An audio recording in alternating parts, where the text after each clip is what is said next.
கொலை நடந்த விதம் பார்த்தீங்கன்னா பட்டப்பகல்ல நம்ம சென்னையில் 6 மணிக்கு வெளிச்சத்தில் எல்லாருக்கும் வீட்டு பக்கத்திலேயே நடக்குதுன்னா அந்த துணிச்சல் அந்த தைரியம் அந்த அவங்களுக்கு எப்படி வந்தது? No compromise. உங்க சைடுலயும் எங்க சைடுலயும். It's a GT promise.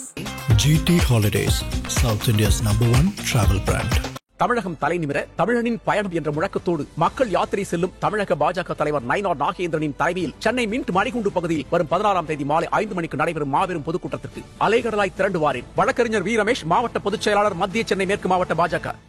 October 5ஆம் தேதி முதல் உங்கள் ஜெயச்சந்திரன் இப்பொழுது மிக பிரம்மாண்டமாக கீழ்கட்டளையில். ஆம்ஸ்ட்ராங் கொலை வழக்கில் சிபிஐ விசாரணைக்கு உத்தரவிட்டு சென்னை உயர்நீதிமன்ற தீர்ப்பை எதிர்த்து மேல்முறையீடு போனது தமிழக அரசு. அதுல உச்சநீதிமன்றம் வந்து சிபிஐ இந்த வழக்கை விசாரிக்கிறது சரிதான், ஸோ சென்னை உயர்நீதிமன்றத்துடைய அந்த ஆணைக்கு இந்த எதிராகவும் வந்து பாஸ் பண்ண முடியாது அப்படின்ற மாதிரி சொல்லியிருக்கிறாங்க. உண்மையிலே சொல்ற தமிழ்நாடு போலீஸ் மாதிரி ஒரு அருமையான போலீஸ் வந்து உலகத்துல கிடையாது. ஆனா யார் கிட்ட இருக்குதுன்னு பார்க்கணும். அது ஜெயலலிதா அம்மையார்ட்ட இருந்துச்சுன்னா அது வேற மாதிரி இருக்கும், ஒரு கருணாநிதி அவர்கள்ட்ட இருந்துச்சுன்னா வேற மாதிரி இருக்கும், இவர்கிட்ட இருந்தா எப்படி இருக்குன்றது இப்ப தெரியுது.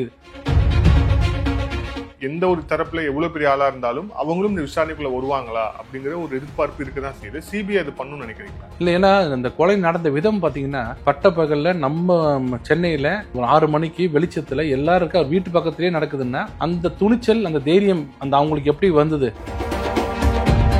தமிழக காவல்துறை தரப்புல A1 அப்படின்னு போடப்பட்ட நாகேந்திரன் அவர் வந்து மாரடைப்பால வந்து உயர்ந்திருக்கு அப்படிங்கறத பாக்குறோம். ஏற்கனவே போட்ட அந்த 5000 பக்கம் அந்த சார்ஜ் ஷீட்டும் வந்து irrelevantனு வந்து சொல்லியாச்சு. A1 குற்றம் சாட்டப்பட்ட நாகேந்திரன் இல்லை அப்படின்னா அப்ப இல்ல எப்படி சிபிஐ வந்து ஆரம்பத்துல ப்ரொசீட் பண்ணணும்னு நினைக்கிறேன். அதுதான் சந்தேகத்தை கிளப்புறாங்க எல்லாருமே. ஏன்னா நடுவில் ஒருத்தர் கைது பண்ணோன்னு ஒருத்தர் என்கவுண்டர் பண்ணாங்க, திருவேங்கடம் என்கவுண்டர் பண்ணாங்க. அது என்கவுண்டருக்கு அவங்க சொன்ன காரணம் வந்து படிச்சு பார்த்தா எங்களுக்குலாம் ரொம்ப இதுவா இருந்துச்சு, இப்படிலாம் நடக்குமா, இதெல்லாம் கூட்டி கழிச்சு பாத்தீங்கன்னா இது ஏதோ தப்பு நடக்குது, ஏதோ மறைக்கிறாங்க, ட்ரை பண்றாங்க.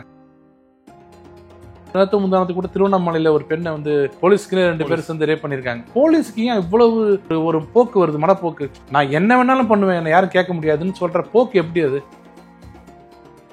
நடிகர் விஜய் வந்து தாவேக்காவோ விஜயோ அதுல வந்து ரெஸ்பாண்டா இல்ல, பார்ட்டியா இல்ல, இல்லாத ஒருத்தரை பத்தி பேசும்போது அவருக்கு ஒரு சந்தர்ப்பம் கொடுக்கணும் மறுத்து பேசுறதுக்கு. அது நீதிபதி தானே பண்ணிட்டாருன்றது வந்து விமர்சிக்கிறாங்க. அது விமர்சனம் உண்மையானது தான். அவர் வந்து unfit to be a leader, ஒரு லீடர்ஷிப் குவாலிட்டி இல்லைன்னு சொல்றதெல்லாம் வந்து தனி மனித திறமையை பத்தி யாரும் எந்த கோர்ட்டும் பேசக்கூடாது. நீ செய்தது தவறு ரைட்டுன்னு சொல்லாம தவிர நீங்க வந்து நல்லவர் இல்ல, நீங்க 50% கெட்டவர் 70% நல்லவர் அதெல்லாம் சொல்ல முடியாது. எதுலையுமே ஒரு நேர்மை இல்லையே. ஒரு நேர்மையா வந்து யாராவது ஒரு விஷயத்திலேயாவது நீங்க சும்மா இருங்க, நான் உங்களுக்கு நேர்மையா பண்ணி கொடுக்குறேன்னு சொல்லி ஏதாவது ஒண்ணு இருக்கா? எனக்கு தெரிஞ்சு அண்ணா யூனிவர்சிட்டியில போனா அங்க ஒரு மர்மம், அஜித்குமார் அடிச்சு கொள்றாங்க அதுல ஒரு மர்மம், இன்னும் அந்த லேடி யாரு, என்ன கொடுத்துச்சு, ஏன் அந்த 9 சவரனுக்கு கொலை பண்ணாங்க யாருக்கும் தெரியல, அந்த மாவட்ட தலைவர் செத்துட்டாரு ஒருத்தர் காங்கிரஸ் மாவட்டத்தில் ஏன் செத்தாருன்னு யாருக்கும் தெரியல. எல்லாத்துலயும் ஒரு முடிச்சு போட்டு மர்மமா இருந்ததுன்னா அப்போ இந்த கண்ட்ரோல், இந்த காவல்துறை கண்ட்ரோல் யாருக்குமே இல்லைன்னு அர்த்தம். ஆதர் நேயர்களுக்கு அன்பு வணக்கம். இன்றைய சிறப்பு நேர்காணலில் நம்முடன் இணைந்திருக்கிறார் தமிழக பாஜகவின் வழக்கறிஞர் பிரிவு தலைவர் குமரகுரு அவர்கள். வணக்கம் சார். வணக்கம் சார். ஆம்ஸ்ட்ராங் கொலை வழக்கில் சிபிஐ விசாரணைக்கு உத்தரவிட்டு சென்னை உயர்நீதிமன்ற தீர்ப்பை எதிர்த்து மேல்முறையீடு போனது தமிழக அரசு. அதுல உச்சநீதிமன்றம் வந்து சிபிஐ இந்த வழக்கை விசாரிக்கிறது சரிதான், ஸோ சென்னை உயர்நீதிமன்றத்துடைய அந்த ஆணைக்கு இந்த எதிராகவும் வந்து பாஸ் பண்ண முடியாது அப்படின்ற மாதிரி சொல்லியிருக்கிறாங்க. உங்களுடைய பார்வை என்ன சார்? இது கூட்டணி கட்சியான காங்கிரஸ், திருமாவளவன் போன்ற கோரிக்கை ஏற்கப்பட்டிருக்குன்னு தான் சொல்லணும். இன்னைக்கு சுப்ரீம் கோர்ட் வந்து அவங்க கோரிக்கையை ஏற்றுக்கிறாங்க. ஏன்னா முதல்ல ஆம்ஸ்ட்ராங் வழக்கில் வந்து உண்மையான குற்றவாளிக்கு கைது செய்யப்படவில்லை அப்படின்னு சொன்னது செல்வ பெருந்தையும் திருமாவளவனும் சரியான வழியில் போல அப்படின்னு சொன்னது இவங்கெல்லாம் ஞாபகம் இருக்குன்னு நினைக்கிறேன் உங்களுக்கு. முதல்ல இல்லை உண்மையான குற்றவாளிகள் தப்பிக்க விட்டுவிட்டு வேற யாரோ பிடிச்சிட்டாங்கன்னு அது இன்னைக்கு அப்போல்ட் ஆயிருக்குன்னு நினைக்கிறேன். அவங்க சொன்ன அந்த ஐடியா வந்து சிபிஐக்கு தான் போகணுன்னு சுப்ரீம் கோர்ட்டு உறுதி செஞ்சிருக்கு. இனிமேல் அது திமுக தான் முடிவு பண்ணணும். இனிமேல் அவங்க காங்கிரஸும் விடுதலை சிறுத்தைகள் சொல்கிறது கரெக்டாக தான் இருக்குது, நமக்கு அகென்ஸ்டாக போனாலும் கரெக்டாக தான் போகிறாங்க அப்படின்றத அவங்க ஒரு அறிவுரையை எடுத்துக்கணும். ஆம்ஸ்ட்ராங் விஷயத்தில் முதல்ல ஒரு ஜஸ்டிஸ் வேல்முருகன் சொல்லும் போதே இதில் சரியாக நடக்கலைன்றதுனால தான் நான் குவாஷ் பண்ணி நான் அப்படியே வந்து ஃபர்தர் இன்வெஸ்டிகேஷன் நான் சிபிஐக்கு மாற்றுறேன் அப்படின்னு சொன்னார். அப்போவே நமக்கெல்லாம் தெரியாமல் தீர்ப்பில் நிறைய விஷயங்கள் அவர் வந்து டிஸ்கஸ் பண்ணியிருக்காரு. அது சந்தேகத்தை எழுப்புற மாதிரி தான் இருக்குது. தமிழக காவல்துறை இந்த மாதிரி விஷயத்தில் வந்து மெத்தனமாக இருக்குது, சரியாக செயல்படலன்றது. இன்ட்ரெஸ்டட் பார்ட்டி யார் இருக்காங்களோ அவங்களுக்கு ஏற்ற மாதிரி மாறி மாறி பண்ணுன்றது எப்பவுமே நடக்கிறது தான் காவல்துறையில். இந்த பீரியட்ல திமுக பீரியட்ல ரொம்ப மோசமாக இன்ட்ரெஸ்டட் பார்ட்டிக்கு மட்டுமே வேலை செய்கிறாங்க, மற்றவங்களுக்கு வேலையே செய்யறதில்ல. எப்பவுமே எல்லா ஆட்சியிலும் பார்த்தீங்கன்னா கட்சிக்காரங்க சொல்கிறத கொஞ்சம் கேட்பாங்க, ஜென்ரல் பப்ளிக் சொல்கிறத ஒரு 30% கேட்பாங்க, எஃப்ஐஆர் போடுவாங்க, 70% இவங்க சொல்லிட்டு கேட்பாங்க. இப்போ 100% பக்கத்தில் எங்கேயாவது ஒருத்தர் போய் பகுதி செயலாட்டு சீல் வாங்கிட்டு வந்தால் தான் எஃப்ஐஆரே போடுறாங்க. அந்த மாதிரி யார் சொன்னாலும் போடுறதில்ல. இந்த விஷயங்கள் இப்போ ஒன்று இப்போ போலீஸோட இந்த அலட்சியம் எப்பவுமே எனக்கு தெரிஞ்சு வந்து போலீஸ் வந்து மிகச்சிறந்த ஒரு ட்ரெயின் பண்ணால் ரோபோ மாதிரி ட்ரெயின் பண்ணால் பிரமாதமாக இருக்கும். ஸ்காட்லாந்து யாரெல்லாம் தோத்துரும். உண்மையிலே சொல்கிறேன், தமிழ்நாடு போலீஸ் மாதிரி ஒரு அருமையான போலீஸ் வந்து உலகத்திலே கிடையாது. ஆனால் யார்கிட்ட இருக்குதுன்னு பார்க்கணும். அது ஜெயலலிதா அம்மையார்ட்ட இருந்துச்சுன்னா அது வேற மாதிரி இருக்கும், ஒரு கருணாநிதி அவர்கள்ட்ட இருந்துச்சுன்னா வேற மாதிரி இருக்கும், இவர்கிட்ட இருந்தால் எப்படி இருக்குன்றது இப்போ தெரியுது. அதை கொஞ்சம் லூஸாக விட்டிங்கன்னா அந்த ரோபோவை என்ன வேணால் பண்ணும். அதை அப்படியே கொஞ்சம் கட்டுப்பாட்டில் வச்சுக்கணும். இப்போ நடக்கிற இதில் பார்த்தீங்கன்னா இந்த ஆம்ஸ்டாங் விஷயம் வந்து ஒரு டிப் இந்த ஐஸ்பர்க் மாதிரி ஒரு தெரியுது வெளியில், அவ்வளோதான். மற்றபடி நிறைய விஷயங்கள், நிறைய கொள்ளை விஷயத்துலலாம் வந்து மெத்தனமான இன்வெஸ்டிகேஷனே ரொம்ப மோசமாக இருக்குது. இதில் விமர்சனங்கள் வந்ததே எப்படின்னா, ஆம்ஸ்டாங் கொலை வழக்கில் அரசியல் கோணம் அப்படிங்கிறது வந்து விசாரிக்கப்படவே இல்லை. ஏன்னா இதில் வந்து செய்தவர்கள் பொண்ணை நிறைய கேங்ஸ் சொல்கிறாங்களே தவிர இவங்களுடைய மோட்டிவ் என்னன்னு தெரியல. அந்த அரசியல் கோணமும் வந்து விவாதிக்கப்படவே இல்லை, அது வந்து விசாரிக்கப்படலை அப்படிங்கிறது தான் அவங்களுடைய பொற்கொடி உள்ளிட்டவர்களுடைய கோரிக்கையாக இருந்துச்சு.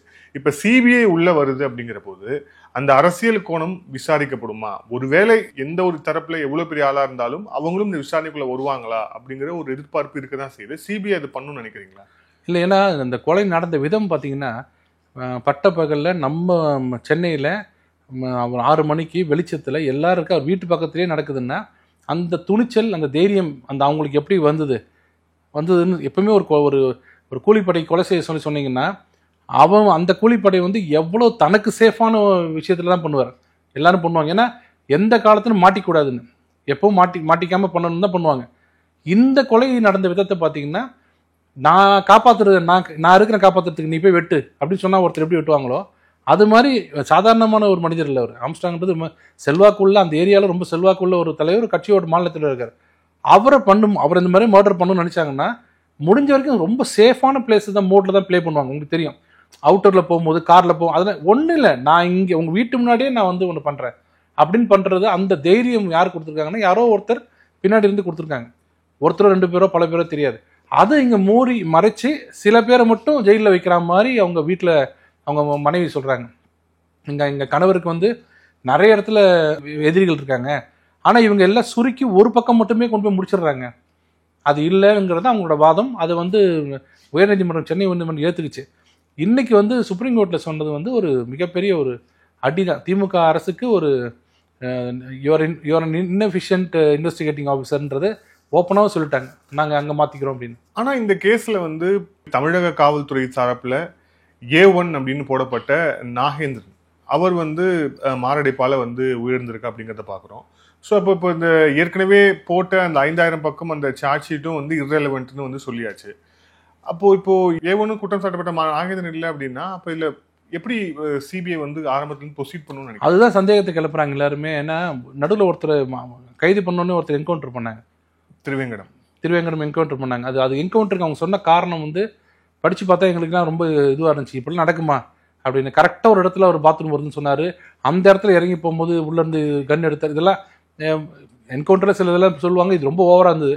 இதெல்லாம் கூட்டி கழித்து பார்த்தீங்கன்னா இது ஏதோ தப்பு நடக்குது, ஏதோ மறைக்கிறாங்க, ட்ரை பண்ணுறாங்க அப்படிங்கிறதுக்காக மாற்றி கொடுத்துட்டாங்க. நான் என்ன சொல்கிறேன்னா, இந்த அரசாங்கத்துக்கு சிபிஐ மேலே என்னை பொறுத்த வரைக்கும் நான் நேர்மையான அரசாங்கம் என்ன பண்ணு தெரியுங்களா, என் கையிலேருந்து போதா ஒரு வருத்தம், என்னோட காவல்துறையை நீங்கள் சாதாரணமாக நினச்சிட்டீங்கல்ல, நீங்கள் சிபிஐ தான் டாப்னு நினைக்கிறீங்களே, அதுதான் எனக்கு வருத்தமாக இருக்குன்னு சொல்லாமல் தவிர கொடுக்காத ஃபைலை கொடுக்காதன்னு இழுத்து பிடிக்கிறாங்கனாலே வெஸ்டட் இன்ட்ரெஸ்ட் தான் அர்த்தம். இதுன்னு இல்லை, எல்லாத்துலேயுமே. அந்த ஒரு சின்ன குழந்தைய ரேப் பண்ணது கூட அந்த சோமோட்டோவாக நம்ம ஹைகோர்ட் பெஞ்சே நீதியரசர் SM சுப்பிரமணியன் அவராக சோமோட்டோவாக எடுத்து சிபிஐ கொடுக்குறாரு. அது வேண்டான்னு இங்கேருந்து போய் ஆர்கியூ பண்ணுறாங்க. ஒரு அரசாங்கம் என்ன நினைக்கணும், ஏதோ ஒன்று நமக்கு தெரியாது, நீதியரசருக்கு தெரிஞ்சிருச்சு, நல்லது, ஒரு வருத்தம் நம்மகிட்ட கொடுத்துருக்கலாம், சிபிஐட்ட கொடுத்தாங்க, நல்லது, வெளில வரட்டும். இல்லை சிபிஐ கொடுக்கக்கூடாதுன்னு ஆர்கியூ பண்ணுறாங்க. அப்போ என்ன அர்த்தம்னா, நாங்கள் எங்களுக்குள்ளே முடிச்சுப்போம் எல்லாத்தையுமே. ஒரு மாவட்ட தலைவர் இறந்து கிட்டத்தட்ட 1 வருஷம் மேலே ஆகுது, காங்கிரஸ்காரர். அவரை இன்னும் அது என்ன ஆச்சுன்னு தெரியல. வேங்க வயல் அப்படியே இருக்குது. இங்கே வந்து அஜித்குமார் உள்ள அடிச்சடிச்சு கொள்றாங்க. இந்த கரூர் சம்பவம் நடக்குது தவிர அதுக்கு அடுத்து என்ன உங்களுக்கு ரெமெடி என்னன்னு யாரும் சொல்ல மாட்டாங்களே. இப்போ இந்த நாகேந்திரனுடைய மரணத்திலையும் சந்தேகம் இருக்குன்னு ஏதோ எதிர்க்கட்சி தலைவர் எடப்பாடி பழனிசாமி அவர்கள் நேற்று தேர்தல் பிரச்சாரத்தில் பேசுகிறார் அப்படிங்கிறத பார்க்குறோம். இப்போ A1 சிபிஐ வந்து விசாரிக்குது அப்படிங்கிற போது இப்போ அந்த சந்தேகமும் எடுத்துக்கொள்ளப்படுமா அப்படிங்கிற ஒரு கேள்வியும் இருக்கு. எல்லாமே வரும். நீங்கள் இப்போ ஏன்னா ஒருவேளை நாகேந்திரன் வந்து சிபிஐ கிட்ட போயிட்டு இருந்தாருன்னா வழக்கே வேற மாதிரி போயிருக்கலாம்ல. அது கூட பயந்துட்டலாம். இல்லை உண்மையான மரணமா அதெல்லாம் விசாரிக்கணும். அதெல்லாம் சிபிஐ வந்து எல்லாமே விசாரிக்கணும். மொத்தத்தில் இந்த இந்த அரசாங்கம் வந்து பல விஷயங்களை தவறு செஞ்சிருக்கு. அந்த தவறு செஞ்சதுக்கு உண்டான வழி வந்து ஒன்னொன்னா வரும். இத்தனை நாளாக பண்ணதெல்லாம் நமக்கு தெரியல. இன்றைக்கே நிறைய எல்லா இடத்துலையுமே சுப்ரீம் கோர்ட் வந்து கண்டனம் தெரிவித்து எல்லாம் பண்ணிட்டு இருக்காங்க. நேற்று முந்தானத்து கூட திருவண்ணாமலையில் ஒரு பெண்ணை வந்து ஒரு போலீஸ்க்கு 2 பேர் சேர்ந்து ரேப் பண்ணியிருக்காங்க. இது என்னன்னா, இது எங்கே போய் முடியும்னு சொன்னால், போலீஸுக்கு ஏன் இவ்வளவு ஒரு போக்கு வருது, மனப்போக்கு. நான் என்ன வேணாலும் பண்ணுவேன், என்னை யாரும் கேட்க முடியாதுன்னு சொல்கிற போக்கு எப்படி அது? அப்போ என்ன, யார் பின்னாடி நிற்கிறாங்க அப்படின்னா, என்னை பொறுத்தவரைக்கும் யாரும் பின்னாடி இல்லை, யாருமே பின்னாடி இல்லை. அதான் பிரச்சனை. போலீஸுக்கு கண்ட்ரோல் இல்லை. நம்ம முதல்லலாம் வந்து இது தெரிஞ்சதுன்னா ஐஜி தொலைச்சிருவாரு. ஐஜி தப்பு பண்ணாருன்னா அவர் மேலே இருக்கிற ஏடிஜிபி அந்த எதுவுமே யார் பக்கமும் யாருக்கும் பயம் இல்லை. அதனால தான் என்ன பண்ணுறாங்கன்னா, இப்போ என்னங்க எப்படி ஒரு திருவண்ணாமலையில் வந்து ஒரு ஒரு அம்மாவும் பொண்ணையும் கூப்பிட்டு போய் ரேப் பண்ணிட்டு, அது எனக்கு அதோட என்னென்னா, அதை போய் சொல்கிறாங்க இப்போ போலீஸில். அந்த லோக்கலில் இருக்கிற பாமக மாவட்ட செயலர் தான் கூப்பிட்டு போய் போலீஸ்கார்ட்ட சொல்கிறாரு, இந்த அம்மா பாருங்க சொல்கிறாங்கன்னு. அந்த அம்மா கூப்பிட்டு விசாரிக்கணும்னு சொல்லிட்டு ஊருக்கு போமா லெட்டர் போடுறேன்றாங்கன்னா, அந்த அப்போ இவங்க 2 பேர் தப்பு பண்ணல. நான் சொல்கிறது இவங்க 2 பேர் தப்பு பண்ணியிருந்தாங்கன்னா, அந்த காலத்து சினிமாவில் வர சிவாஜி மாதிரி மேஜர் சக்கரவர்த்தி ஜெனரல் சக்கரவர்த்தி வந்து என்ன பண்ணியிருப்பாரு, ஒன்று ஷூட் பண்ணுவோம் தொலைச்சிரும் அப்படின்னு சொல்கிறார்ல.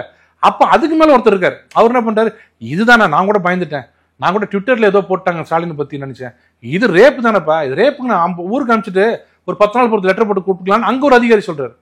நான் ஹைரார்கி சொல்றது புரியுதுங்களா உங்களுக்கு? இங்கே தான் வீக்னஸ். இதை புரிஞ்சிக்கலன்னா ஸ்டாலின் அவர்கள் சரி பண்ணவே முடியாது. இதை இந்த காவல்துறையை சரி பண்ணுறதுக்கு அடுத்த வர்றவங்க ஆட்சி வர நாங்கள் ரொம்ப ரொம்ப கஷ்டப்படணும். சாதாரண கஷ்டம் இல்லை. எடப்பாடி அவர்களுக்கு மிகப்பெரிய சவாலாக இருக்கும். முடிவே பண்ணிட்டீங்களா? அடுத்து இது என்ன, நான் ஒரு வெளியில் போய் கேட்டால் எல்லாருமே 10ல் 7 பேர் வந்து அவங்க கூட்டணியில் இருக்கிறவங்களே வரக்கூடாதுன்றாங்க. இது என்னங்க இப்படியே போனால் என்னங்க அர்த்தம் அப்படின்றாங்க. அது எல்லாரும் தெரிஞ்சிடும். இல்லை, எடப்பாடி அவர்களுக்கே பெரிய சவாலாக நீங்கள் இப்போ சொல்கிறேங்க, ஆளோட மாதிரி சொல்கிறேன், அவருக்கு பெரிய சவாலாக இருக்க போகிறது காவல்துறை தான். ஏன்னா இந்த 5 வருடம் பண்ண வேலைக்கு சீர் செய்யறதுக்கு அவர் 2 வருஷம் ஆகும். அவ்வளவு இருக்குது. அதுக்கெல்லாம் சேர்த்து ஒரு எக்ஸாம்பிள் தான் இன்னைக்கு வந்து சிபிஐ கொடுத்து சரி தாராளம் பண்ணுங்கன்னு. ஏன்னா முகாந்திரம் இல்லாமல் இப்போ நீங்கள் இதிலே பார்த்துருப்பீங்க, கரூர்லேயே பார்த்தீங்கன்னா, ஏன் எடுத்தோன்னே கேட்குறாங்க. கோர்ட்டோட நோக்கம் வந்து எப்பயுமே சிபிஐ கொடுக்கணும்னு இருக்காது. நான் பார்த்த வரைக்கும் என்ன கிரவுண்ட்ஸ்ன்னு கேட்பாங்க. பிளேட்டண்ட்டாக தெரியணும். இந்த பாருங்க, ஐஓ கிட்ட போய் ஒரு ஐ விட்னஸ் கண்கண்ட சாட்சி வந்து ஐஓட்ட போய் சொல்கிறாங்க, அதை கிழிச்சு போட்டுட்டாரு, அப்படியா ஆதாரப்பூர்வமாவா, அப்போ அவர் மாற்றுங்க. இப்படி இருக்கணும், பிளேட்டண்ட்டாக தெரியணும். தெரிஞ்சால் தானே மாற்றிருப்பாரு. நீதியரசர் வேல்முருகன் வந்து சும்மா மாற்றிட்டாரு, நல்லதுன்னு விட்டு போயிடுங்க. அப்போ ஒரு கேஸ் குறைஞ்சது, சிபிஐக்கு ஒரு கேஸ் ஏறிடுச்சு, விட்டு போங்கன்னு. அதையே துரத்திக்கிட்டே போகிறீங்க. அங்கே தான் சந்தேகம் விழுக்குது. இப்போ இதில் கரூரில் நடந்த விவகாரம் தொடர்பாகவும் வந்து வழக்கு வந்து உச்சநீதிமன்றம் சென்றிருக்கிறது. மிக குறிப்பாக சென்னை உயர்நீதிமன்றம் சொன்ன அந்த தீர்ப்பு அடிப்படையில், அதே மாதிரி கரூரில் பாதிக்கப்பட்ட ஒரு சிறுவனுடைய தந்தை கொடுத்தது, அப்புறம் தாவேக்காவுடைய பொதுச் செயலாளர் ஆதவர்ஜுன் கொடுத்ததுன்னு சொல்லிட்டு 3 மனுக்கள் கிட்டத்தட்ட வந்து விசாரணைக்கு எடுத்துக்கொள்ளப்பட்டிருக்கிறது. இருவர் கொண்ட நீதிபதிகள். ஸோ அதில் ஜஸ்டிஸ் மகேஸ்வரி அவர்கள் சில கேள்விகள்லாம் வந்து எழுப்பியிருக்காங்க அப்படிங்கிறத பார்க்குறோம். ஃபர்ஸ்ட்டு, இந்த தனி நீதிபதி எப்படி இந்த வழக்கு எடுத்தாரு, இதோட ஜூரிசெக்ஷன் வந்து மதுரை ஆச்சு, இவர் எப்படி எடுத்தாரு அப்படிங்கிற கேள்விகள் தொடங்கி அடுக்கடுக்கான அவங்க கேள்விகளை வந்து எழுப்புறாங்க. குறிப்பாக இந்த கரூரில் இந்த போஸ்ட்மார்ட்டம் பண்ணப்போ வந்து கரூர் ஹாஸ்பிட்டலில் எத்தனை போஸ்ட்மார்ட்டத்துக்கு எத்தனை ஃபெசிலிட்டி வந்து இருந்துச்சு, அன்றைக்கி நைட்டே எப்படி இவ்வளோ போஸ்ட்மார்ட்டம் பண்ண முடியும் உட்பட இவ்வளோ கேள்விகளை அவங்க கேட்டிருக்கிறாங்க அப்படிங்கிறத பார்க்குறோம். உங்களுடைய பார்வை? இல்லை, எனக்கு தெரிஞ்சு அந்த தீர்ப்பில் தனி நீதிபதி இந்த நீதியரசர் செந்தில்குமார் கொடுத்த தீர்ப்பில் ஒரு சில விஷயங்களை தவிர மற்றதெல்லாம் தப்பாக தெரியல. என்னென்னா, அவர் நீதிபதி மகேஸ்வரி அவர்கள் கேட்குறது வந்து எப்படி போகலான்னா, இங்கே வழக்கு அப்படி தான் நாங்கள் அப்படி தான் பண்ணுறோம். ஏன்னா மதுரை மெட்ராஸ்ன்னு 2ஆக பிரித்ததுக்கு காரணம் அந்தந்த ஜூரிஸ்டிக்ஷன் நடக்கிற பிரச்சனைக்கு அங்கே போகலான்னு. ஆனால் எங்கெல்லாம் வந்து சீஃப் செக்ரட்டரி இங்கே இருக்க டிஜிபியோ மெயின் ரெஸ்பாண்டண்ட்டாக போட்டால் 2 இடத்துல நடத்தலாம்னு ஒரு வழக்கம் நாங்கள் நடத்திட்டு தான் இருக்கோம் எல்லா இடத்துலையுமே. அப்படி தான் இந்த வழக்கு இங்கே நடத்தப்பட்டது. முதல்ல சொன்னதுக்கு அதான் காரணம். இன்னொன்று, ஏன் அங்கே நடத்தும் போது இவர் எப்படி விசாரிச்சாருன்னு கேட்டால், ஒரு நீதிபதிக்கு அது தெரியாது. ஒரு நீதிபதிக்கு அங்கே ஃபைல் பண்ணியிருக்காங்க, அங்கே விசாரணை இருக்குது, நீதிபதிக்கு தெரியாது. அது சொல்லக்கூடிய கடமை யாருக்கு இருக்குன்னா போலீஸ் இருக்கு. ஏன்னா போலீஸ் தான் அங்கேயும் இன்ஸ்ட்ரக்ஷன் வாங்குறாங்க, இங்கேயும் இன்ஸ்ட்ரக்ஷன் வாங்குறாங்க. முதல்ல போலீஸ் தான் தெரியும், சார் நாளைக்கு கேஸ் வருது, அந்த கரூர் விஷயமா இங்கே போட்டிருக்காங்க சார்னு ஐபி வழியாக முதல்ல போலீஸ் தான் தெரியும், அவங்க தான் இன்ஸ்ட்ரக்ஷன் வாங்குவாங்க. அதே போலீஸ் தான் இங்கேயும் வருது. அப்போ அவங்க சொல்லியிருக்கணும், ஐயா நீங்கள் டிவிஷன் பெஞ்ச் அங்கே விசாரிச்சுட்டு இருக்காங்க, நீங்கள் இதை விசாரிக்க வேண்டாம், மேபி நாளைக்கு கூட விசாரிங்க அப்படின்னு சொல்லியிருக்கலாம். அது ஏன் சொல்லலைன்றது அவங்க தப்பு தான். அடுத்தது நீங்கள் சொன்ன போஸ்ட்மார்ட்டம் வந்து அவங்க என்ன கேட்டிருக்காங்கன்னா 5 மணிக்கு மேலே 6 மணிக்கு மேலே போஸ்ட்மார்ட்டம் பண்ணக்கூடாதுன்னு ரூல் இருக்க, நீங்கள் ஏன் இந்த ரூலை மீறி பண்ணீங்க? அது இல்லாமல் கரூரில் எப்படி இவ்வளோ டாக்டர் இருந்தாங்கன்னா கேட்கும்போது எனக்கு வில்சன் தான் ஆர்கியூ பண்ணியிருக்காரு நினைக்கிறேன். ஆமாம், அவர் சொல்லியிருக்கிறது என்னன்னா, இல்லை ப்ரெஷர் அதிகமாக போச்சு, பக்கத்து மாவட்டங்கள்லேருந்து இல்லை அந்த 41 பாடியும் வேணும்னு மக்கள் ப்ரெஷர் பண்ண ஆரம்பிச்சிட்டாங்க, செத்துட்டான் பாடி கூட கொடுக்க மாட்டீங்க அப்படின்னு வராங்க, லா அண்ட் ஆர்டர் இஷ்யூ வந்துருமோ அப்படின்னு நாங்கள் பயந்து ஓவர் நைட்டில் பண்ணோம். அதுக்கு டாக்டர்ஸ் எங்கேருந்து எடுத்தோம்னா சேலத்துக்கு ஒரு கான்ஃபரன்ஸுக்காக வந்திருந்தாங்க டாக்டர்ஸ்லாம். நாங்கள் அங்கேருந்து எல்லாரும் ஒரு நல்ல வேலை இங்கே இருக்காங்கன்னு சொல்லி பக்கத்துலேயே கூப்பிட்டு பண்ணிட்டோம் அப்படின்றாங்க. அந்த டவுட் அவங்க கேட்டுருது. ஒரே ஒரு விஷயம் அவங்க அந்த தீர்ப்பில் எங்களுக்கு என்னென்னா, விஜய் வந்து அதில் பார்ட்டி இல்லை, நடிகர் விஜய் வந்து தாவேக்காவோ விஜயோ அதில் வந்து ரெஸ்பாண்டாக இல்லை, பார்ட்டியாக இல்லை. இல்லாத ஒருத்தரை பற்றி பேசும்போது அவருக்கு ஒரு சந்தர்ப்பம் கொடுக்கணும் மறுத்து பேசுறதுக்கு. அது நீதிபதி தானே பண்ணிட்டாருன்றது வந்து விமர்சிக்கிறாங்க. அது விமர்சனம் உண்மையானது தான்.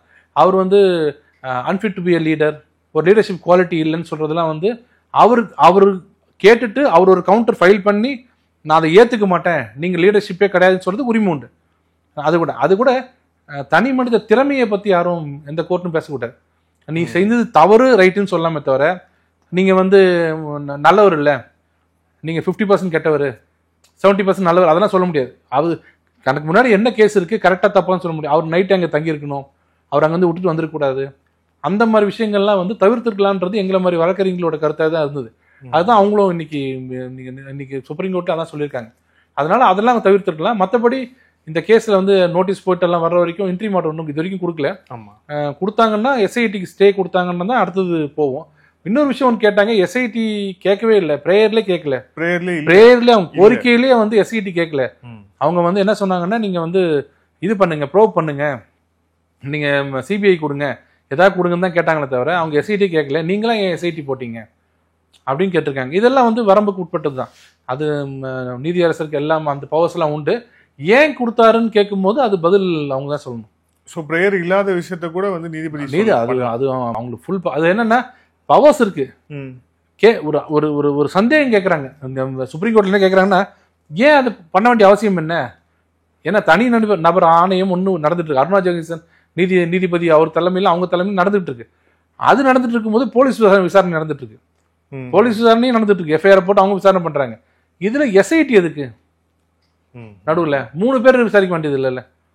அதனால அப்படி கேட்டாங்க. எல்லாமே விடை வந்து அவங்க கவுண்டர் ஃபைல் பண்ணதுக்கு அப்புறம் இந்த ஹியரிங் ஃபைனல் ஹியரிங் வரும்போது தெரியும். அட்வொகேட் ராகவாச்சாரி அவர் வந்து எடுத்து வைக்கும் போது அவர் ஒரு ஆர்குமெண்ட்ல, ஏன்னா இந்த கரூர் சம்பவம் நடந்ததுக்கு பிறகு நடந்ததுல இருந்து எல்லாருமே இல்ல ஒரு சதி ஆங்கிள் இருக்கோ, இது ஒரு சதியாக இருக்குமோ அப்படிங்கிற ஒரு ஆங்கிள் இருந்துகிட்டே தான் இருக்கு. விஜய் தரப்பும் இதுல ஒரு சதி நடந்ததாக நம்புகிறது.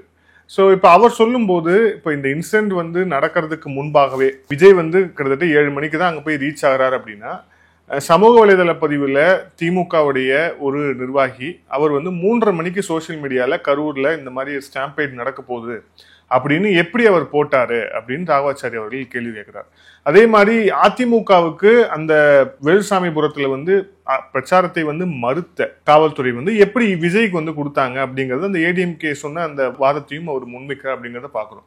இப்போ இந்த 2 வாதமும் எத்தகையதுன்னு நினைக்கிறீங்க? இவங்க வைக்கிற குற்றச்சாட்டுலாம் ஒரு பக்கம் இருக்கட்டும், இந்த ஜென்ரல் பிஹேவியர் ஆஃப் பீப்புள்னுவாங்களே, மக்களோட பிஹேவியர் எப்படி இருக்குன்னா, நீங்கள் இது வரைக்கும் நடந்த கூட்ட நெரிசலில் சிக்கி பலின்னு பார்த்துருப்பீங்களே, ஏகப்பட்டது பார்த்துருப்பீங்க. அலகாபாத்தில் நடந்தது எல்லாம் பார்த்தீங்கன்னா ஒரு பேனிக் ஒன்று நடக்கும்.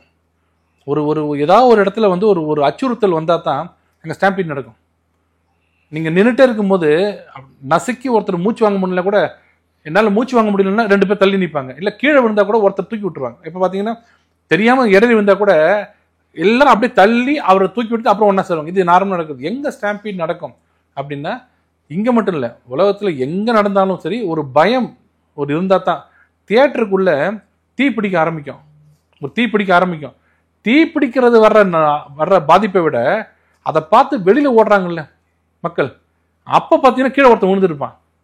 அவனை தூக்கணும்னு நினைக்கிறதுக்கு முன்னாடி நான் நல்லா இருக்குன்னு நினைக்கிறது தான் மக்கள் ஓடிடுவாங்க மேய்ச்சிட்டு. இதான் நடக்கும்.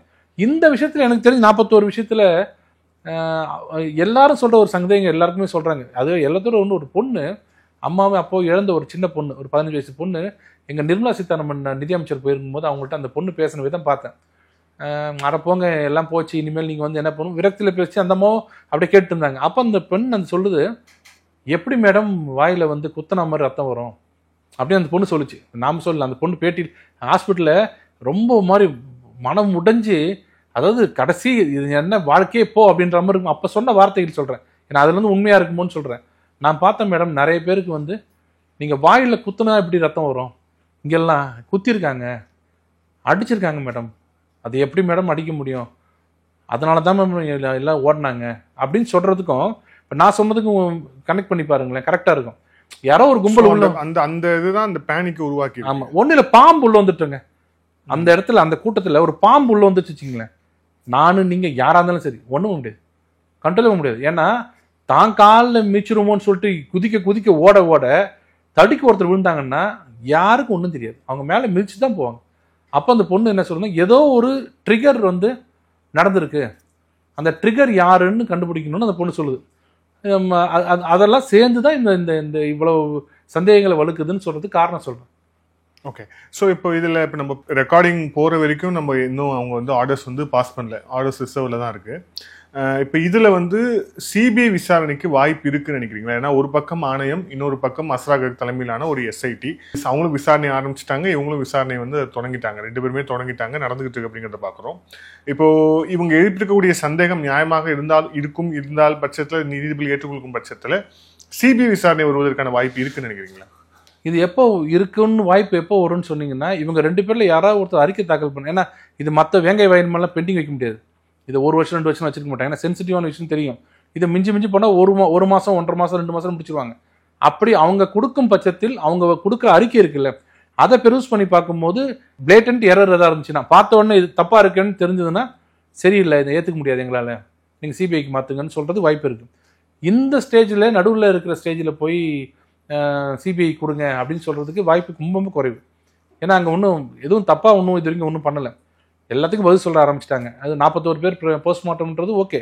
ஏன்னா அந்த போஸ்ட்மார்ட்டம் என்ன சந்தேகம் அவங்க படுறாங்கன்னு சொன்னால், இப்போ நான் சொன்ன மாதிரி காயங்கள் இருக்குல்ல, போஸ்ட்மார்ட்டம் பார்த்தீங்கன்னா 2-3 வகையான காயம் இருக்கும்.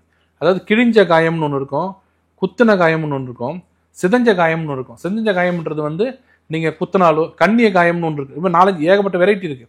அதில் எப்படின்னா அதை வச்சு கரெக்டாக கண்டுபிடிச்சிருப்பாங்க. எப்படிப்பட்ட காயம் வருதோ வெப்பனை கண்டுபிடிச்சிருப்பாங்க. ஷார்ப் கட் இருந்து வச்சுங்களேன், இது வந்து கத்தியில தாங்க பண்ணியிருப்பாங்கன்னு. குத்தி கிழிச்சிருந்தாங்கன்னா இரும்பு கம்பின்னுவாங்க, பார்த்தோன்னே தெரியும். இது மாதிரி என்ன யோசிக்கிறாங்க எல்லாருன்னா, போஸ்ட்மார்ட்டம் பண்ணும்போது போஸ்ட்மார்ட்டம்னா நெரிசலில் வந்து ரிப்ஸ் எல்லாம் க்ரஷ் ஆகும், அப்படிதான் மூச்சு திணறி சாவாங்க. வாயில் அடித்து ரத்தம் வந்த மாதிரி இருந்துச்சு வச்சுங்க ஒரு பேச்சுக்கு. அப்போ இவர் செத்ததுக்கு ஆகிறதுக்கு முன்னாடி யாரோ அடிச்சிருக்காங்கன்னு தெரியும். அது எங்கே தெரிஞ்சிருமோ அப்படின்ற கோணத்தில் ஏன் அவ்வளோ சீக்கிரம் பண்ணுறீங்க, எல்லாரும் கேட்குற கேள்வி 41 பேர் ஏன் உடனே போஸ்ட்மார்ட்டம் பண்ணீங்க அப்படின்னு சொல்கிற காரணம் அதுவாக தான் இருக்கும். அதுக்கு இவங்க நல்ல விளக்கம் கொடுக்குறாங்க வச்சுங்க. இருந்தாலும் போஸ்ட்மார்ட்டம் கரெக்டாக பண்ணிருக்கணுன்றது அவங்களுக்கு கோரிக்கை. அந்த காயத்தை வச்சு அவங்க காஸ் ஆஃப் டெத் கண்டுபிடிச்சிடலாம், இது வெப்பன் யூஸ்டு கண்டுபிடிச்சிடலாம். சார், இந்த நேர்காணல இறுதியான கேள்வி, இந்த கிட்னி திருட்டு சம்பந்தமாக அந்த வழக்கில் வந்து எஸ்ஐடி ஏற்கனவே அமைக்கப்பட்டிருந்தது. ஆனால் அது வந்து நீதிபதி சொன்ன பிறகும் அந்த எஸ்ஐடி வந்து விசாரணையை தொடங்காமே இருந்தாங்க. இப்போ அதுக்கு அதை எதிர்த்து மேல்முறையீடு போனாங்க. எஸ்ஐடி அமைக்கப்பட்டது சரி அப்படின்னு சொல்லிட்டு உச்சநீதிமன்றம் சொல்லியிருக்கு அப்படிங்கிறத பார்க்குறோம். ஸோ இப்போ இதற்கு பிறகு இந்த கிட்னி வழக்கில் என்ன மாதிரியான விஷயங்கள் நடக்கும்னு நினைக்கிறீங்க? 2, ஏன்னா இதில் வந்து ஆளும் திமுகவுடைய எம்எல்ஏ தரப்பு தான் வந்து மெயினாக வந்து குற்றம் சாட்டக்கூடிய நிலையில் எஸ்ஐடியும் எப்படியோ வந்து தமிழக அரசுடைய காவல் அதிகாரிகள் தானே அப்படிங்கிற ஒரு சந்தேகம் இருக்கும். அப்படிங்கிற போது எப்படி மூவ் ஆகும்னு நினைக்கிறீங்க? இல்லை, முதல்ல உங்களோட வார்த்தையை கண்டிக்கிறேன். கிட்னி திருட்டு இல்லை, அது கிட்னி முறைகேடு. முறைகேடு. ஏன்னா முறைகேடு தான் அவர் அமைச்சர் சொல்கிறாரு, நம்ம பாட்டுக்கு ஏதாவது திருட்டுக்கிறேன்னு சொல்லி தப்பாக போயிடக்கூடாது மக்களுக்கு. இது வந்து கண்டிப்பாக இந்த விஷயம் நான் சொன்ன மாதிரி தான். இவங்க ஒரு அறிக்கை தாக்கல் பண்ணி அது ஒரு சொதப்பலாக இருந்து அதுக்கப்புறம் தான் இது வேற ஒரு ஏஜென்சிக்கு மாறுமே தவிர நேரடியாக மாற்றுறதுக்கு இது வழி இல்லை. இன்னொன்று, இந்த விஷயத்தில் இந்த கிட்னி விஷயத்தில் ஒரே ஒரு விஷயம் என்னென்னா, நம்ம எல்லாம் பயப்படுறது என்னென்னா, எல்லாமே பெனிஃபிஷரிஸ் இருக்காங்க நிறைய பேர். அவங்க யாரும் ஓப்பனாக வந்து சொல்ல மாட்டாங்க, எனக்கு வந்து என்னை மிரட்டினாங்க. ஏன்னா பணம் வாங்கி தான் ஒரு கிட்னி கொடுக்குறாங்க. அதுக்கு பணம் வாங்கி கொடுக்குறவங்க நாளைக்கு கம்மியாக கொடுத்துக்கலாம், அதிகமாக கொடுத்துக்கலாம், சீனியாரிட்டி மாதிரி இருக்கலாம், அதெல்லாம் ஓகே. ஆனால் எப்படி நீங்கள் அதை வந்து இதுன்னு சொல்லுவீங்க? அவங்க என்ன பண்ணுவாங்க, ஐயோ எனக்கு அதெல்லாம் தெரியாதுங்க, நான் நல்லா தாங்க, எனக்கு கரெக்டாக பணம் கொடுத்துட்டாங்க, சீரியல் நம்பரில் கரெக்டாக வந்து என்ன ஒரு இடத்துல மாட்டுவாங்கன்னா, சீரியல் நம்பர் இருக்குல்ல, உங்களுக்கு அந்த சீனியாரிட்டி லிஸ்ட் இருக்குல்ல, Seniority. அந்த லிஸ்ட்ல ஜம்ப் பண்ணி வர முடியாது. ஒண்ணு இல்ல, உங்க சொந்தக்காரங்க யாராவது உங்களுக்கு வாலண்டரியா கொடுக்கலான்றது 2 கண்டிஷன் தான். நீங்க நார்மலா ரெஜிஸ்டர் பண்ணிட்டு வந்துட்டீங்கன்னா, வேற யாராவது ஒருத்தர் கொடுக்கும்போது எப்படி வந்து உங்களுக்கு கொடுத்தாங்கன்னா அது சீனியாரிட்டி படி தான் கொடுக்க முடியும். அப்ப நீங்க கண்டுபிடிச்சிடலாம், நீ எப்படி 850 இருக்கிறவங்க எப்படி முன்னாடி வந்தேன்னு கேட்டுடலாம். ஆனா இன்னொரு ப்ரொவிஷன் இருக்கு, உங்களோட ஓன் ரிலேட்டிவ் பிளட் ரிலேஷன் யாராவது வந்து வாலண்டரிலி வந்து பண்ணாங்கன்னா, அதாவது கன்சென்ட்டோட பண்ணாங்கன்னா கொடுத்துடலாம் அப்படின்னு இருக்கு. ரத்தம்லாம் ஒன்னா போச்சுன்னா, இவங்க அந்த மாதிரி ரத்தம் சம்பந்தப்பட்ட மேட்ச் ஆகக்கூடிய ஆளுங்களை பிடிச்சி சொந்தக்காரன்னு சொல்லி கொடுக்குறாங்க. அதே அவங்க என்ன பண்ணுவாங்க, ஆமா சொந்தக்காரங்கன்னுவாங்க. ஏன்னா சொந்தக்காரங்களுக்கு ஒன்று டாக்குமெண்ட் கிடையாது இல்லை. அண்ணன் தம்பிக்கு டாக்குமெண்ட் இருக்கு, மச்சானுக்கு இதுக்கு 3வது மனைவிக்கு 4வது பையன் வச்சுங்க, எப்படி நீங்க போய் சொந்தக்காரன் கண்டுபிடிக்க முடியும்? அந்த மாதிரி விஷயத்துல இது கொஞ்சம் வேகா தான் இருக்குன்றது. இது கண்டுபிடிக்க முடியுமாங்கிறது கொஞ்சம் கஷ்டம்தான். இது மக்கள் எப்படி நினைக்கணும்னா, ஒரு எம்எல்ஏ போன்றவர் ஒரு மிகப்பெரிய மருத்துவ மனுவை வச்சிருக்கிறவங்க, அந்த எம்எல்ஏவோட எகத்தாளமான பேச்சு, இதை வித்தா நான் கெடிலாக் வாங்கினேன்னு சொன்னது, இந்த மாதிரி பேச்செல்லாம் இருக்கு பாருங்க.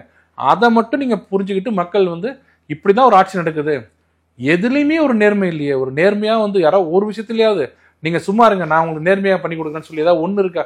எனக்கு தெரிஞ்சு அண்ணா யூனிவர்சிட்டியில போனா அங்க ஒரு மர்மம், அஜித்குமார் அடிச்சு கொள்றாங்க அதுல ஒரு மர்மம், இன்னும் அந்த லேடி யாரு, என்ன கொடுத்துச்சு, ஏன் அந்த 9 சவரனுக்கு கொலை பண்ணாங்க யாருக்கும் தெரியல, அந்த மாவட்ட தலைவர் செத்துட்டாரு ஒருத்தர் காங்கிரஸ் மாவட்டத்தில், ஏன் செத்தாருன்னு யாருக்கும் தெரியல. எல்லாத்துலயும் ஒரு முடிச்சு போட்டு மர்மமா இருந்ததுன்னா அப்போ இந்த கண்ட்ரோல், இந்த காவல்துறை கண்ட்ரோல் யாருக்குமே இல்லைன்னு அர்த்தம். இப்ப இதெல்லாம் நடந்துட்டு இருக்கும் போது இதுக்குன்னு ஒரு தனிப்படை அமைச்சு வரதராஜனை கைது பண்றாங்க. 70 வயசு அவருக்கு, அவர் வந்து பெரிய சட்ட சிக்கல் ஆயிடும் நாட்டுல, அவரை போய் அரெஸ்ட் பண்றீங்க. அப்போ உங்க நோக்கம் எங்க இருக்கு? அன்னைக்கு வந்து RSSோட 100ஆண்டு விழா அன்னைக்கு, நான் 25ஆம் தேதி ஒரு சாதாரண ஒரு கவர்மெண்ட் ஸ்கூல்ல இந்த பக்கம் பசங்க கிரிக்கெட் விளையாடிட்டு இருக்காங்க, அந்த பக்கம் எல்லாரும் யோகா பண்ணிட்டு இருக்காங்க. நாங்க ஒரு 100 பேர் போய் எங்க RSS காரங்க போய் ஷாக் ஆனா உங்களுக்கு தெரியும், நின்று ஒரு வணக்கம் சொல்லி கொடியை பார்த்து, ஒரு அசம்பாவிதம் கிடையாது, ஒழுக்கத்துக்கு அப்படி ஒரு வணக்கம் சொல்லி எல்லாம் மடிச்சு வச்சு திரும்புறாங்க 30 போலீஸ்.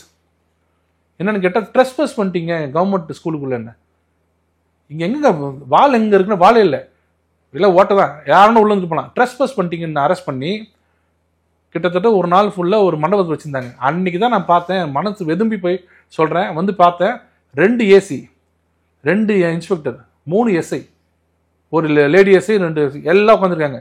ஒரு 35 போலீஸ்காரங்க மண்டபத்தில் எல்லாம் செல்போன் பார்த்துக்கிட்டு விளையாடிக்கிட்டு, இங்க ஒரு 50 பேர் இருக்காங்க RSS காரங்க. நான் எனக்கு என்ன வந்ததுன்னா, இங்க இருக்கிற இத்தனை பேர் இருக்காங்களே ஏசி, நான் சொல்றது அசிஸ்டன்ட் கமிஷனர் என்ன மாதிரி போஸ்ட் 2 பேர். இப்ப இவ்வளவு ஃபோர்ஸுமே இந்த RSSோட 100ஆண்டு விழா ஷாக்கா நடத்துறவங்க பிடிச்சி அரெஸ்ட் பண்ணி வச்சிருக்கீங்கன்னா சட்டம் ஒழுங்கு எப்படி இருக்கும்? இவங்க அத்தனை பேர் ரோட்ல இருக்க வேண்டியவங்க. ஆமா, இந்த இன்ஸ்பெக்டர் உட்காந்து காலில இருந்து இப்படியே உட்காந்துருக்காரு பாவமா. அவரை விட்டு இருந்தீங்கன்னா அட்லீஸ்ட் ஒரு கேஸா தான் நீங்க பிடிச்சிட்டு வந்துருப்பாரு போய். இப்ப இவங்க கான்சன்ட்ரேஷன் எங்க இருக்கு பாருங்க. இதுதான் சொல்றேன், வேற இது கருணாநிதி அவர்கள் இருந்தா கூட இப்படி நடக்காது. பேர் கெட்டு போயிட்டே இருக்குது. தம்பி பார்த்துக்க, நம்ம பேர் ரொம்ப கெட்டு போகுது, போலீஸ் பேர் கெட்டு போகுது, எல்லாரும் ஸ்பாட்டுக்கு போங்க, பார்க்குறவங்களாம் நீங்கள் அரெஸ்ட் பண்ணுங்க, தப்பு பண்ணால் அங்கேயே இப்படியே தான் பண்ணணும் இல்லைங்க. இன்றைக்கும் அதை பற்றி இல்லாமல் RSS அவங்க அரெஸ்ட் பண்ணுங்க, வரதராஜன் அரெஸ்ட் பண்ணுங்க, மாரிதாஸ் அரெஸ்ட் பண்ணுங்கன்னு இப்படி சுற்றிட்டு இருந்தீங்கன்னா எப்படி? நீங்கள் திருவண்ணாமலையில் ரேப் பண்ணவனை விட்டுடுறீங்க, பொதுக்கூட்டத்தில் ஒரு பெண் போலீஸை கிளறவனை விட்டுடுறீங்க. யார் மேலே என்னது? ஒரு பட்ட பகல்ல ஹைகோர்ட் வாசல்ல 30 பேர் சேர்ந்து ஒருத்தனை அடிக்கிறாங்க வக்கீல. இல்ல, ஆனா அதுக்கு திரும்ப வீடியோ போட்டிருக்காரு. அது வந்து காரணம் வந்து பாஜக RSS தான், இதுக்கு வந்து ஒரு பலமான ஒரு சதி இருக்கு பின்னாடி, இதை வந்து விசாரிக்கணும் அப்படின்னு சொல்லிட்டு அவர் இப்போ இன்னொரு வார்த்தையும் சொன்னாரு, உடனடியாக அது எப்படி வைரல் ஆச்சுன்னாரு. இது இந்த வார்த்தையை புரிஞ்சுக்கிட்டீங்கன்னா, வைரல் ஆனது யார்? நான் காரணமா நீங்க காரணமா? நீங்க அடிச்சு அடி வைரல் ஆகுது, நீங்க இறங்கி வந்து சமாதானம் பேசின வைரல் இருக்குமா? அது எப்படி பாருங்க, இவர் பண்ண தப்பு பண்ணிட்டு வைரல் ஆகுது. அப்ப அந்த சேனல் மேல் நடவடிக்கை எடுக்கணுமா? இது ஏதாவது நம்புற மாதிரி இருக்கா? அவர் வீட்டில் குழாயில தண்ணி வரலாம் கூட அது பாஜக தான் காரணம் வச்சுங்களா, அது அப்படிதான் ஆரம்பிச்சிடுவார் இனிமேல். ஆனா பேசின வார்த்தைகள் வந்து ரொம்ப கஷ்டமா இருந்து, அது அவர் திட்டமிட்டு செய்ய சதின்றாங்க. அவரை பார்த்த அந்த ஒரு வக்கீலை பார்த்தா எனக்கு தெரிஞ்சு யாராவது ஒருத்தர் ஒரு பெரிய ஒரு தலைவரோட கார் 3 கார் வர்ற வழியில யாராவது சண்டை போடுறது துணிச்சல போவாருங்க. இவர் என்ன சொல்றாருன்னா பிளான்ட்ன்றாரு. பிளான்ட்னா வெயிட் பண்ணிட்டே இருக்கிறாங்க, நீ போய் மோது என்ன நடக்குது பாருங்க. யாராவது ஒருத்தர் விடுதலை சிறுத்தைகள் கார் 3 கார் வரும்போது, போலீஸ் வரும்போது இந்த தகராறுல போறதுக்கு யாருக்கும் தைரியம் இருக்குமா? இவர் பண்றாருன்னா உண்மையிலே என்னன்னா அவருக்கு யாருன்னு தெரியல. அவர் நிறுத்திட்டு இடிக்கிற மாதிரி வர அவர் திரும்பி பார்த்தா கொடி பார்த்தாரு. யாரோ ஒரு ஆள் சொல்லி கிட்ட போகும்போது இவர் முகத்தை பார்த்த உடனே அவரு இல்ல இது சரி சரி சரி பார்த்து போங்க அப்படி திரும்பி வந்து இன்னசென்ட்டா வண்டி எடுக்கிறாரு. பாத்தீங்களா அதை? வண்டி எடுக்க போறாருங்க, அமைதியா விட்டு தான் போயிருப்பாரு. பின்னாடி ஒருத்தர் வந்து அடிக்கிறாரு பட்டாருன்னு. என்னன்னா போலீஸ் வந்து இல்ல இங்க இல்ல லெஃப்ட்ல அடிங்க, இந்த ரைட்ல அடிங்க, கொஞ்சம் ஜாக்கிரதையா அடிங்க. இதுதான் நடக்குது. போலீஸ் இதே பழைய போலீஸா இருந்தா அந்த இடத்துல லட்டி எடுத்து இவன் அடிச்சிருக்கணும், அடிக்கிறவன். அவர் பாட்டு நிக்கிறாரு போறாரு, ஏன் அடிக்கிறேன்னு இல்ல. ஆனா போலீஸ் தான் காப்பாத்தி பார் கவுன்சிலுக்குள்ள கூட்டு போனாங்க. ஓடினார், காப்பாத்தல. அவர் பார் கவுன்சில் ஓடினாரு, பின்னாடி இவங்க ஓடினாங்க. இப்போ நான் ஒரு திருமாவளவன் கேட்கிற கேள்வி என்னன்னா, ஒருத்தர் உங்களை அடிக்க, அவர் சொன்னார் என்ன அடிக்க வரா மாதிரி வந்தாருன்னு. உங்களை அடிக்க வர்றதுக்கு அந்த அந்த ஒரே ஒரு ஆளுக்கு தைரியம் இருக்கு, பின்னாடி போலீஸ் இருக்கு. நீங்க என்ன பண்ணுங்க, அப்படியே உட்காந்துங்க, வண்டியில உட்காந்துருங்க. போலீஸ் வந்தோடனே அவர் என்னன்னு பாருங்க சார் சொல்லிருக்கணும்ல. இல்ல இவங்க ஆளுங்க வராங்கல்ல, அடிக்கிறாங்கல்ல, அடிக்கும்போது என்ன பண்ணிடணும், வண்டி விட்டு இறங்கிருக்கணும்ல. அடிக்காத, ஏன்னா ஒருத்தர் தான் கண்டிப்பா. சர்வதேச அங்க ஸ்னைப்பர் ஷாட்னு அடிக்க முடியாது, ஏன்னா தனி இறங்க முடியாதுன்னு. இறங்கி அடிக்காதப்பா பாவம், விடு பாவம்னு ஒரு வாட்ச் சொல்லிருக்கணும்ல. காண்டி இறக்குனார் அவரு. அது அவருக்கு தெரியாம அது வந்து மாட்டிடுச்சு. அந்த வீடியோ அவர் நினைக்கல வீடியோ எடுப்பாங்கன்னு, வைரல் ஆயிடுச்சு. பாக்குறவன்லாம் என்ன அநியாயமா இருக்குதுன்றாங்க. அப்படியே என்ன பண்றாங்க, ஒரு தலைவர் இவரு இப்படியா உட்காந்து ரசிப்பாரு அப்படின்னு அப்படி போயிடுச்சு. அப்ப என்ன ஆகுதுன்னா, வேற வழியே இல்லாம இதுக்கு வந்து உள்நாட்டு சதி, அயல்நாட்டு சதி, இஸ்ரேல் சதி, ஏன்னா எல்லாம் சேர்ந்து தான் என்ன டார்கெட் பண்றாங்கன்னு புதுசா நினைச்சோன்னு சொல்லிட்டு இருக்காரு. இதுல வந்து என்ன தெரியுதுன்னா, காவல்துறை யார் கட்டுப்பாட்டுலயும் இல்லை. அந்த காவலர் 2 பேரும் அவங்க பிஹேவ் பண்ணதை வச்சு நீங்க புரிஞ்சுக்கலாம். அதே மாதிரி ஏர்போர்ட் மூர்த்தி அங்க அடிச்சாங்கல்ல, அவர் அடிச்சது தப்பு ரைட்னு உள்ள போல 2 போலீஸ்காரங்க இருக்கும் போது எப்படி ஒருத்தருக்கு தைரியம் ஒரு அடிக்கிறதுக்கு? போலீஸ் பார்த்துட்டு நிக்கிறாங்க அப்படி. அதே மாதிரி இங்க நிக்கிறாங்க. ஸோ அதனால வந்து யார் கண்ட்ரோல் இல்ல இந்த காவல்துறைங்கிறது டெய்லி ப்ரூவ் ஆகுது. இன்னும் 5 மாசத்துல பாருங்க இன்னும் மோசமா தான் இருக்கும். நன்றி சார், பல்வேறு கேள்வி. Thank you sir, thank you so much.